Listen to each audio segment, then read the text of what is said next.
दंडवत वंदनाय अनुबार सर्व कला समरथ तोलन तेरा को प्रभु जन नानक दे हरहत आज भी तेरा आसरा कल भी तेरी आस सदा सदा तेरा आसरा सदा सदा तेरी आस नम्रता और दीनता से ओट गुरुवर दीजिए मैं हूँ शरणागत तेरी चरणों में रख लीजिए।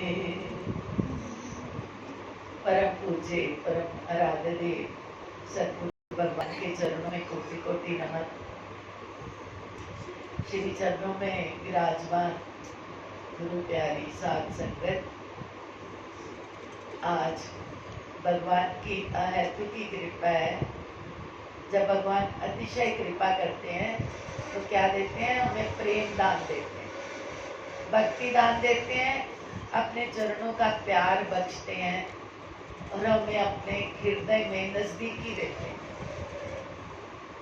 गा भी सब लेते हैं, भगवान को सुना भी सब देते हैं, मगर आपके भाव के साथ आपका हृदय जुड़ जाए। आप जो बोल रहे हो वो दिल से बोले, ये बहुत बड़ी बात है। वो तब होगा जब हमारे हृदय में भगवान का घर होगा। आपको भी घर तो है ही है, सबके हृदय में भगवान जी का घर है, पर कितने लोग हैं जो मानते हैं कि घर है, भगवान बोलते हैं, मैं नहीं बोलता, भगवान देखते हैं, मैं नहीं देखता, भगवान करते हैं, मैं नहीं करता। करते तो हम अभी बोल रहे थे, करते हो तुम कन्हैया, पर कितने लोग हैं जो मानते हैं? कह देना और बात है, मान जाना और बात है, और उस पे फिदा हो जाना, उस पे मर मिटना, ये और बात है ना। मस्ती किसको आती है, नशा किसको आता है? मीरा को आया मजा। मीरा मस्ती में नाचती है, रात रात भर नाचती है, कोई देखता थोड़ी है कि नाच रही है, रात भर नाचती है, अपने कन्हैया को मनाती है, क्योंकि उसका हृदय मालिक से जुड़ गया।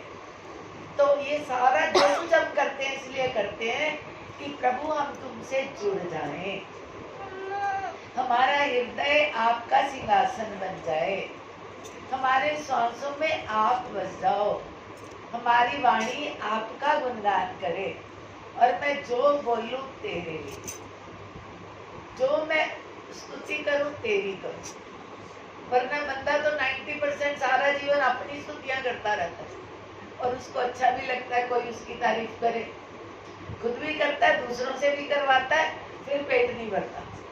बंदे को ऐसी आदत है। पर जो मैं के आगे भगवान जी को कर देता है, मैं पीछे चली जाती। आपके मन में दो जने रहते हैं, मन एक है, रहने वाले दो, एक मैं रहता हूँ, एक भगवान रहते हैं। अब डोमिनेट कौन करता है, ज्यादा प्रभावशाली कौन है, ये डिपेंड करता है कि हम कैसा जीवन जीते हैं। हम प्रभु के साथ रह रहे के जीते हैं या उसको दूरी से देखते हैं।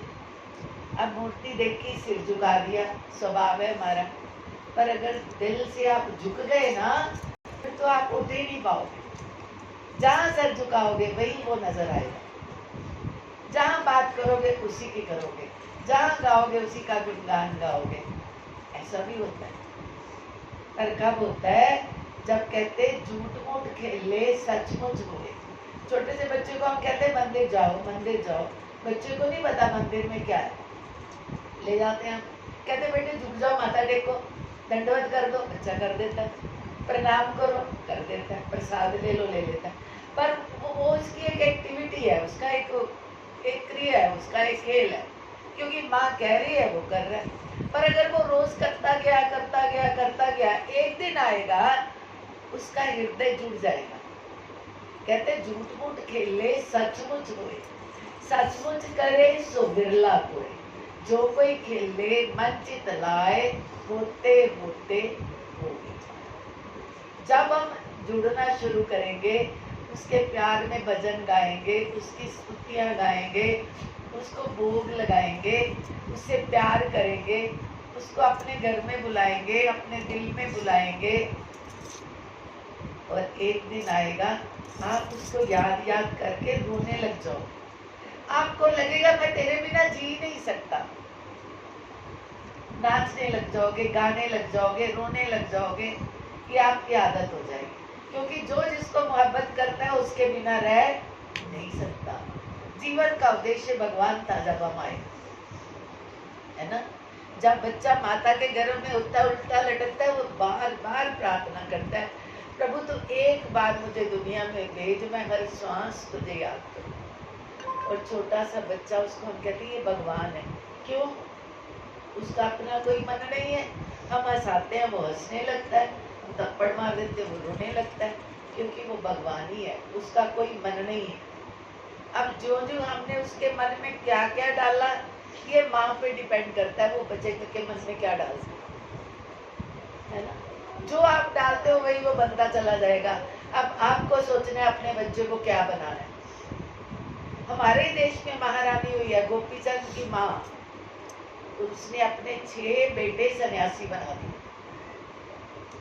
और जब उसका बच्चा आने वाला होता, वो गुफा में बैठ जाती और संत महात्माओं के किस्से पढ़ती, उनको याद करती, भक्ति करती। वो दुनिया के दर्शन ही नहीं करती। और एक बेटा बड़ा हुआ, वो भी गया, दूसरा, तीसरा, 6 चले गए, 6 सन्यासी हो गए। तो महाराज ने बोला कि अब एक तो मुझे चाहिए जो राजा बने। उसने ऐसा क्यों किया? भक्ति भी बंदा बिना किसी कारण के नहीं करता। उसकी फैमिली में जब बच्चे बड़े होते थे, जवान, तो उनको कुष्ठ का रोग हो जाता था। उसने कहा मैं कुछ ऐसा करूं कि मेरे खानदान से ये कुष्ठ खत्म हो जाए। और वो तब होगा जब मैं बच्चों को भगवान के अर्पित करूंगी। जब वो हर श्वास भगवान को याद करेंगे, कुष्ठ कहां से आएगा। तो 6 बच्चे तो उसने निकाल दिए, अब 7वां रह गया। अब उसने सोचा इस बच्चे को राज भी करवाना है और इसको भगवान से भी मिलाना है, नहीं तो मेरा काम अधूरा रहेगा। उसने एक कागज पे सब कुछ लिखा, अपने बच्चों के बारे में भी लिखा, और तेरे बड़े भाई हैं ये भी लिखा, और उसके हाथ पे तावीज बांध दिया। सुनाया नहीं उसको?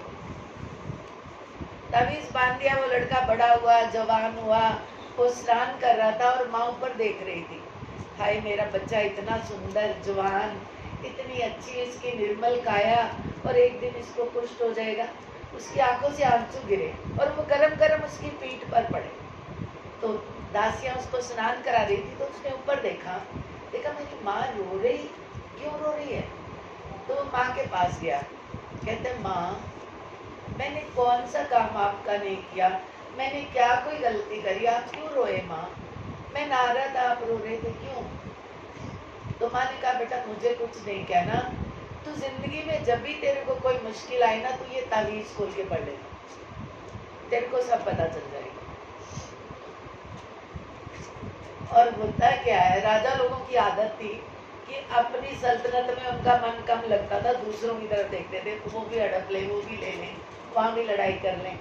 लड़ाई कर ली, लड़ाई कर ली, अब अपनी कमजोर थी उसकी सेना, तो जो दूसरे राजा थे वो आ गए, उसके महल तक आ गए, उसके दरबार तक आ गए। तो उसको याद आया कि माँ ने एक तवीज दिया था, तो खोला उसने और फिर पढ़ा तो उसको बड़ा अच्छा लगा। उसने कहा ठीक है, मैं नहीं लड़ सका, मैं हार गया, आप ये राज ले लो, मैं जाता हूँ। बड़े आराम से उसने झोली उठाई, चल दिया वो भी अपने भाइयों के साथ। अब जो वो गया है गोपीचंद, कुछ नहीं लेके गया, किसी को नहीं बोला, अपना किसी से सलाह नहीं करी मुझे क्या करना है क्या नहीं करना, बस वो चला गया। अब चला गया तो सलाह कौन देता है? संत महात्मा महापुरुष। आज उसने पढ़ी जब कथा, तो उसने कहा माँ काश तू मुझे भी कुछ सिखाई होती, मेरे को भी भक्ति होती, मेरे को भी वैराग होता, मैं कहाँ कैसी जिंदगी जीने लग गया, मैं दूसरों को लूटने झपटने में लग गया। अच्छा किया मैं आज पढ़ लिया, अब मैं इस दुनिया की तरफ नहीं ताकूंगा। और वो बहुत बड़े फकीर हुए, बहुत बड़े फकीर। और बनाने वाला कौन? उनकी माँ। माँ का इतना बड़ा रुतबा है, पर माँ तब बनाएगी जब वो खुद बनी होगी, उसकी माँ ने उसको बनाया होगा, है ना। हमारे बच्चों की पढ़ाई कहते मेरा बच्चा वेल क्वालिफाइड है, बड़ा एजुकेटेड है, क्या है? वो PhD कर गया, MSc कर गया, डिलीट कर गया, पर ये तो कर गया, ये विद्या दुनिया की पढ़ाई। वो तो हम एक सब्जेक्ट में कर ले, 50 सब्जेक्ट है, बाकियों में तो जीरो ही है। किसी ने इंग्लिश की MA कर ली, किसी ने मैथ्स की कर ली, किसी ने फिजिक्स की कर ली, बाकी हजारों सब्जेक्ट है। हम कह तो नहीं सकते हम परफेक्ट हो गए। परफेक्ट कौन हुआ? जिसने अपने हृदय की अंदर की विद्या पढ़ ली, जिसको आप अध्यात्म कहते हो, स्पिरिचुअलिज्म कहते हो, जिसको आप डिविनिटी कहते हो, जिसको आप डिवाइन नॉलेज कहते हो। जिसने वो पढ़ लिया उसने सब कुछ पढ़ लिया। हमारे ऋषि कहीं पढ़ने नहीं गए। जितने वेद शास्त्र कुरान शरीफ लिखे उनके अंदर प्रकट हुए और उन्होंने लिख दिए। किताबों से पढ़ के अंदर नहीं गए। किताबें किसने लिखी? ऋषियों ने, संतों ने, महात्माओं ने, क्योंकि उन्होंने अनुभव किया, उन्होंने मेडिटेशन करी, वो अपने अंदर गए, अंदर ध्यान किया और जो उनको परमात्मा का हुक्म हुआ उन्होंने लिख दिया। तभी कहते हैं वेद परमात्मा की वाणी है। वेद पुराण शास्त्र ये सब भगवान की वाणी है। जिन्होंने भगवान का अनुभव किया उन्होंने लिखे। तो जो वो पढ़ लेता है वो परफेक्ट होता है, उसको कुछ करना बाकी नहीं रहता। जो दुनिया की बहुत पढ़ाइयाँ करता है वो एक सब्जेक्ट का माहिर हो जाता है, पर फिर उसको भी अभिमान हो जाता है मैं बहुत पढ़ लिख गया। और बंदा कौन है? बंदा बराए बंदगी। बंदा वो है जो बंदगी किया करे, बिन बंदगी गंदगी और शर्मिंदगी। जो बंदगी नहीं करता दुनिया के विषयों को ढूंढता है और भगवान के दरबार में शर्मिंदा होता है। तो इसलिए प्रेमियों, जितना जरूरी है पढ़ना लिखना, उससे कहीं ज्यादा जरूरी है अपने अध्यात्म को, अपने ऋषि मुनियों की जो दी हुई नॉलेज है, उन किताबों को, रामायण जी को, गीता जी को, पुराणों को पढ़ना। आज लोगों के पास वक्त नहीं है, फजूल वक्त वेस्ट कर देते हैं, पर पढ़ने का टाइम नहीं है। जब हम ही नहीं पढ़े तो अपने बच्चों को क्या सिखाएंगे? बच्चा हमसे क्या सीखेगा? वो गोपीचंद की माँ थी, वो कोई कॉलेज नहीं गई होगी, पर उसको वो विद्या आती थी जिसने बच्चों को संसार से पार कर दिया। तो अपने जीवन में भक्ति को भी ऐड करो, वक्त कुछ निकालो, दूसरों के लिए नहीं, अपने लिए, मेरे लिए, कि कुछ मेरा बन जाए, मैं समझ जाऊं कि भगवान जी ने मुझे यहाँ क्यों भेजा। दूसरों के लिए थोड़ी करना है हमने, अपने लिए। अमृत वेला में भगवान आवाज मारते हैं उठो, सब उठते हैं और फिर सो जाते हैं। अभी तो 3 ही बजे, अभी तो 4 ही बजे हैं, और जब दिन चढ़ जाएगा फिर को तो तेरे को फुर्सत है नहीं। फिर तो काम डिवाइड हुआ है, इतने बजे ये तो इतने बजे ये तो इतने बजे ये। जब कोई काम ना हो, मुझे एक काम हो कि मैं कौन हूँ, मैं क्यों आया, और फिर मैं आया भी, इतना संसार भी रचा, इतने रिश्तेदार भी बनाए, इतनी बड़ी दुनिया बसाई, और 1 मिनट में भगवान ने बोला आ जाओ और चला गया, फिर कोई नहीं। इसका मतलब मैं किसी खास मकसद को लेके आया हूँ, और वो है बंदगी, भगवान का सुमिरन, भगवान को याद करना। और ये मत सोचो कि उसके नाम में मस्ती नहीं है, नशा नहीं है, मजा नहीं है, करके देखो ना। जब खीर का स्वाद खाने के बाद पता चलता है तो नाम का स्वाद ऐसे कैसे आएगा भाई? नाम जपोगे तब आएगा ना, उसकी याद में बैठोगे तब आएगा। इतने सुंदर सुंदर भजन गाए जाते हैं, वो झूठ तो नहीं है। जिन्होंने लिखे हैं उन्होंने अनुभव किया तभी लिखे। हम तो सुने सुनाए गा देते हैं, गाना भी अच्छी बात है, पर कहीं ज्यादा उससे अच्छा है उस गाने की शब्दों में अपने मन को टिका के उस परमात्मा से जुड़ जाना। परमात्मा एक ही है, कोई फर्क नहीं पड़ता आप राम कहते हो कि कृष्ण कहते हो कि माँ कहते हो कि गुरु कहते हो। अपनी माँ को जो मर्जी कह लो, मामा कह लो, मम्मी कह लो। पुराने जमाने में कुछ कुछ कहते थे, क्या हुआ, माँ तो माँ ही रहती।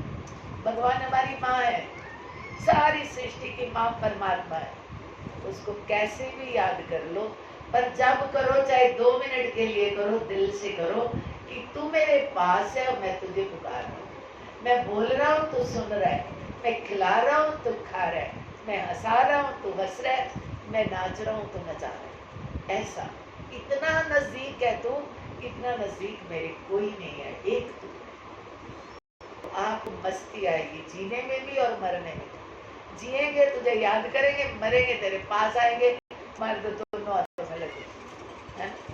पर ऐसा कब होगा जब भगवान को अपना दोस्त बनाओगे तब। तू मेरा यार है, तू मेरा दोस्त है, तू मेरा फ्रेंड है, तू मेरी माँ है, जो मर्जी कह लो।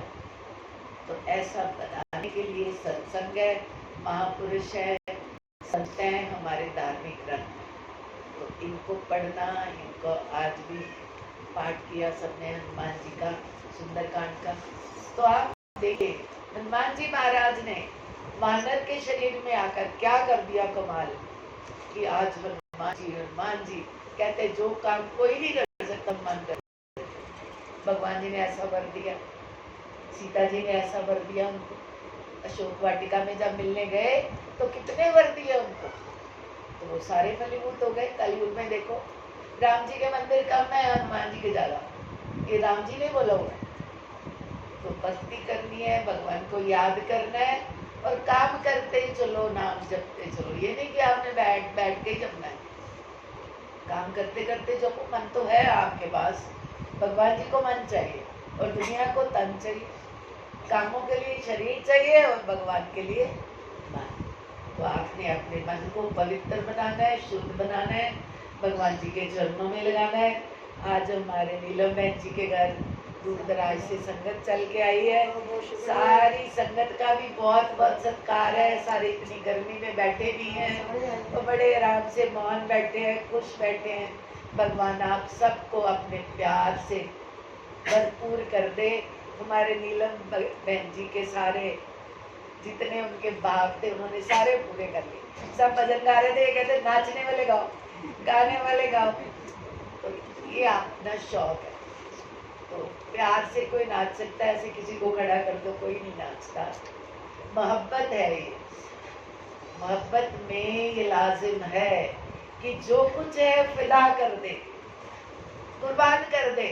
और मोहब्बत में ये ताकत है कि बंदे को खुदा कर दे। बंदे को भगवान बनाना भी मोहब्बत में ही है। जैसा आप कर लो। सारी संगत, आई हुई संगत का बहुत बहुत सत्कार है और हमारे नीलम बहन जी को बहुत बहुत बहुत मुबारक है। दूर दराज से आई संगत ने गर्मी सहन करी है, इसलिए भगवान भक्ति दे। बोल मेरे सतगुरु भगवान की जय, सच्चे दरबार की जय। हनुमान जी भी बोल रही है कि जेडी बच्ची